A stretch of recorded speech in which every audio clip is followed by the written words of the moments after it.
Hola, ¿qué tal? ¿Cómo están? En este video vamos a avanzar el cálculo de la fórmula empírica y la fórmula molecular. En este ejercicio nos dice que se tiene un compuesto hidrocarburo y que hay un porcentaje de carbono del 92.3% y un porcentaje de hidrógeno del 7.74%. Y aquí nos piden calcular la fórmula empírica y la fórmula molecular. Lo primero que vamos a hacer es calcular la fórmula empírica. La fórmula empírica nos dice que indica el número de átomos de cada elemento del compuesto, que quiere decir cuántos átomos hay de cada elemento en el compuesto. Y eso, como lo vamos a saber, haciendo el cálculo mediante los porcentajes de los elementos con los pesos atómicos. Entonces, para eso es para lo que nos sirve la fórmula empírica. En el primer paso nos dice que primero se divide el porcentaje de cada elemento entre su peso atómico. Eso lo podemos utilizar a partir de la tabla periódica. Entonces vamos a empezar con el carbono. En este caso solo hay dos elementos, que es el carbono y el hidrógeno.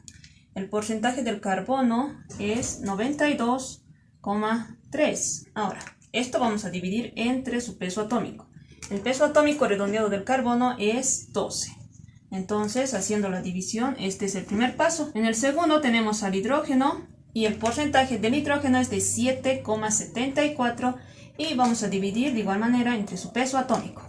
El peso atómico redondeado del hidrógeno es 1. Ahora, una vez escrito ya de los dos elementos, vamos a dividir.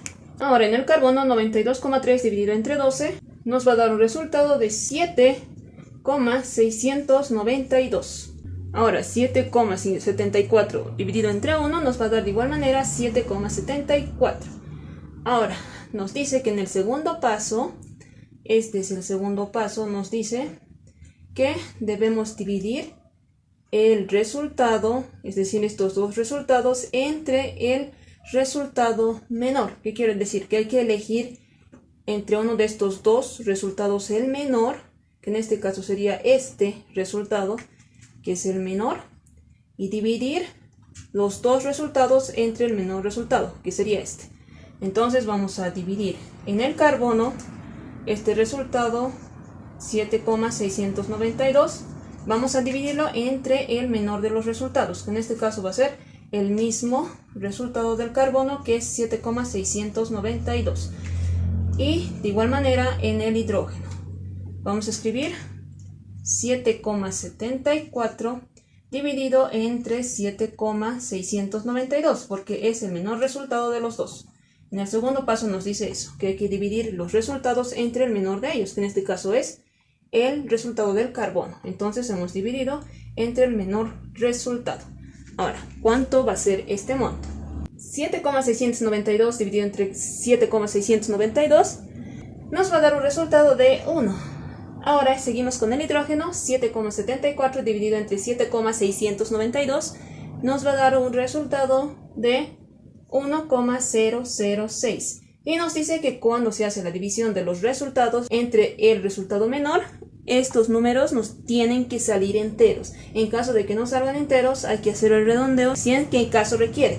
En este caso tenemos al hidrógeno, que nos dice que es 1,006. Entonces, como es 1 y aquí hay dos ceros, nos indica que solamente podemos redondear este número a 1, porque está el más aproximado a 1. Entonces, el hidrógeno es 1. Ahora, una vez hecho ya el cálculo y el redondeo, en el tercer paso nos dice que hay que escribir los elementos, en este caso el carbono y el hidrógeno. Y estos resultados que hemos obtenido, ¿qué es lo que indica? Indica el número de átomos que tienen los elementos. Como ya les había dicho anteriormente, el número de átomos de cada elemento. También se les dice como subíndices. Los subíndices. ¿Cuáles son los subíndices? Son los números que se anotan en el elemento, en la parte de abajo. Entonces el número de átomos es eso. Aquí podemos ver que en el carbono dice 1. Entonces aquí tendría que haber 1. En el hidrógeno, redondeando, de igual manera aquí es 1. Entonces estos números que nosotros hemos obtenido del cálculo indican el número de átomos que contiene este compuesto. Entonces esta es la fórmula empírica. Y estos números indican el número de átomos. Hay un átomo de carbono y un átomo de hidrógeno. Pero, como ya sabemos, cuando los subíndices son 1, se sobreentiende y no se lo escribe. Entonces, este 1 se sobreentiende y no se lo escribe. De igual manera se sobreentiende y no se lo escribe. y hay un carbono y un hidrógeno en el compuesto que nos dice que es el hidrocarburo. Y así es como se halla la fórmula empírica de un compuesto. Ahora nos dice hallar seguidamente la fórmula molecular. Ahora, para poder calcular la fórmula molecular, nos dice que la fórmula molecular es igual a la fórmula empírica, entre paréntesis, por N. Entonces, para poder hallar la fórmula molecular, necesitamos la fórmula empírica, que ya hemos hallado, que es el carbono y el hidrógeno, y entre paréntesis multiplicado por N, pero N no conocemos. Como no tenemos el valor de N, nos dice que para calcular el valor de N, aquí en la fórmula, nos dice que hay que escribir el peso molecular de la fórmula molecular dividido entre el peso molecular de la fórmula empírica.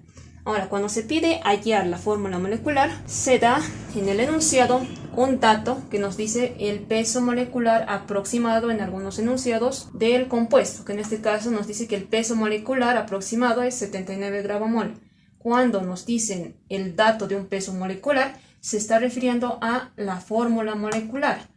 El peso molecular de la fórmula molecular, que quiere decir que este dato lo vamos a reemplazar en el nominador. Entonces, dividido entre el peso molecular de la fórmula empírica.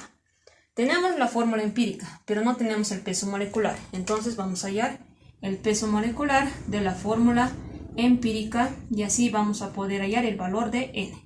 Entonces, el peso molecular. Recordemos que el peso molecular es la sumatoria de los pesos atómicos de los elementos. Del carbono, su peso atómico redondeado es 12. Y del hidrógeno, su peso atómico redondeado es 1. Entonces, la sumatoria de los pesos atómicos de los elementos es el peso molecular. Ahora aquí, 12 más 1 es igual a 13 gramos mol. Entonces, el peso molecular de la fórmula empírica es igual a 13 gramos mol. Entonces, como ya tenemos este dato, vamos a poder calcular el valor de N. Entonces, vamos a escribir el peso de la fórmula molecular, que es 79 gramos mol. Recordemos que este dato nos da en el enunciado. Ahora, dividido entre el peso molecular de la fórmula empírica, que es 13 gramos mol. Entonces, aquí podemos ver que las unidades son iguales. Como son iguales, se simplifica. Entonces, vamos a dividir. 79 dividido entre 13 nos va a dar un resultado de 6,076. Ahora nos dice que N debe ser un número exacto. Debemos redondear el número a cual más se acerque. Entonces, redondeando aquí 0,076, vamos a redondear solamente a 6, porque aquí hay un 0 por delante. Entonces, aquí N va a valer 6. Estamos redondeando a un número entero. Entonces, N vale 6. Ahora sí podemos hallar el valor de la fórmula molecular, porque ya hemos hallado el valor de N, que es 6. Entonces aquí escribimos la fórmula empírica, que es el carbono y el hidrógeno, y entre paréntesis N. N vale 6. Entonces, ¿qué es lo que vamos a obtener aquí de la fórmula molecular? Multiplicamos 1 por 6, va a ser igual a 6. Se anota el subíndice de 6. 1 por 6 de igual manera va a ser 6. Entonces, la fórmula molecular va a ser igual a ¿qué? Al carbono 6 y el hidrógeno 6. Ya hemos obtenido la fórmula molecular.